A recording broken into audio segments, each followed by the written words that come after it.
Hello, my name is Konstantin Nikkari.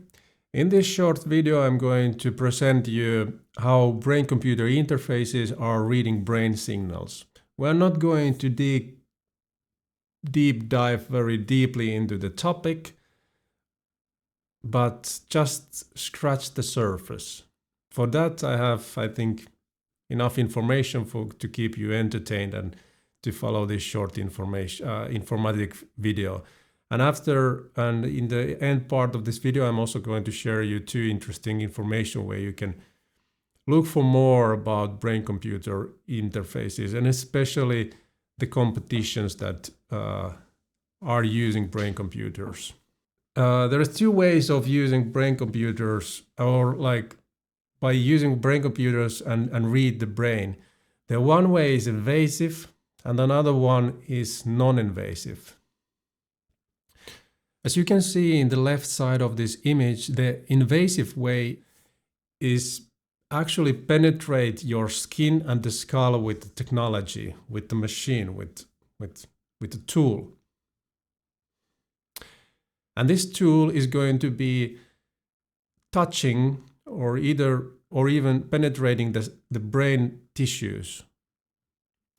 The non-invasive way, then on the other hand, is resting on our skin, and we can wear it as a headband. Like you can see this cute little girl amongst bubbles. She has a non-invasive brain-computer interfacing. She is wearing non-invasive brain-computer interface. Let's dig a little bit deeper into this technology. In the left side here, you can see the person wearing a brain-computer, non-invasive brain computer, and he is controlling with his thoughts military equipment. And you can actually follow the links here in the slides to look where I have found my sources for the information that I share with you. There are some different way of using non-invasive brain computers, but the far most cheapest and practical technology is called electroencephalography, EEG.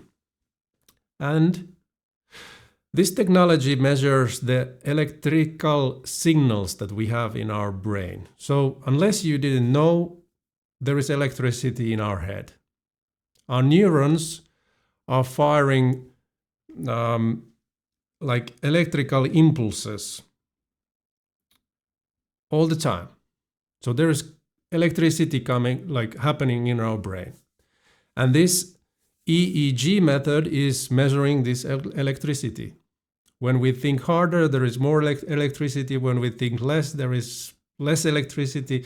When we think about different things, the electricity kind of moves around our brain, around our head, and it's measured. Another way is using then measuring the magnetic fields, called magnetoencephalography, MEG.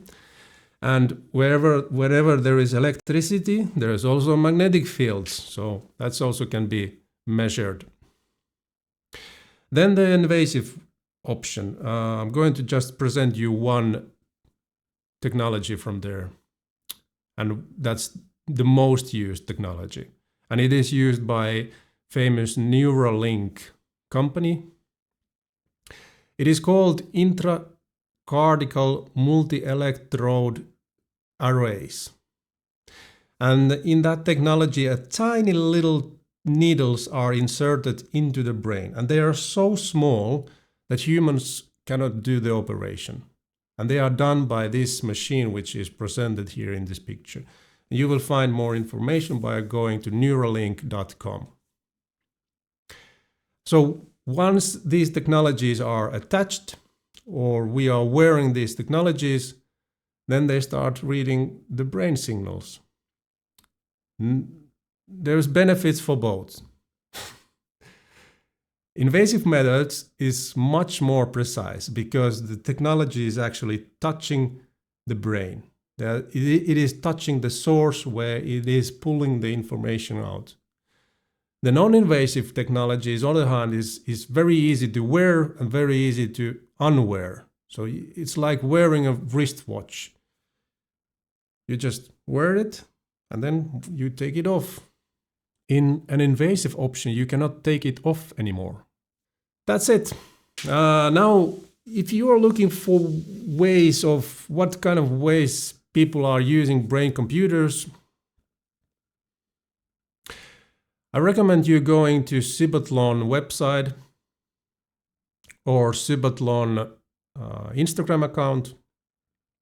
And this is a famous competition where disabled people, together with technologies that are providing assistive technology for disabled people, are competing against each other. So there are, for example, exoskeleton races or brain-computer races. And brain-computer race means that someone is just thinking hard wearing a brain computer.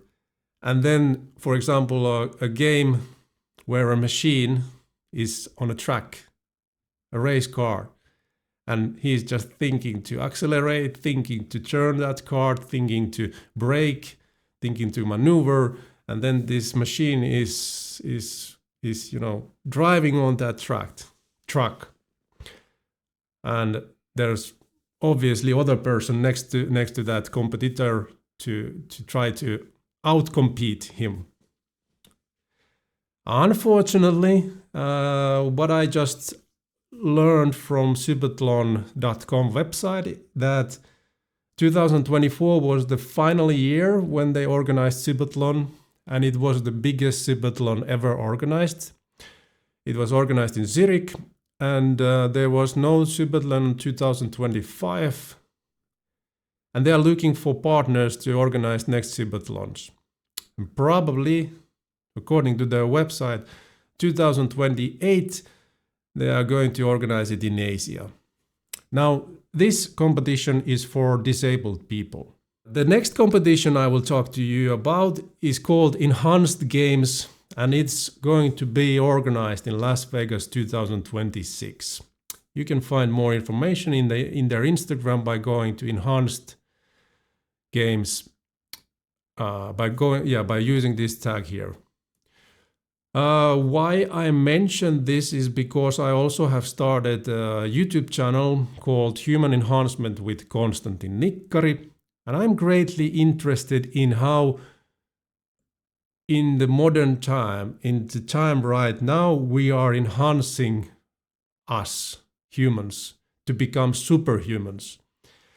So how this enhanced game differ from original Olympics or just sport events is that these people are allowed to use drugs.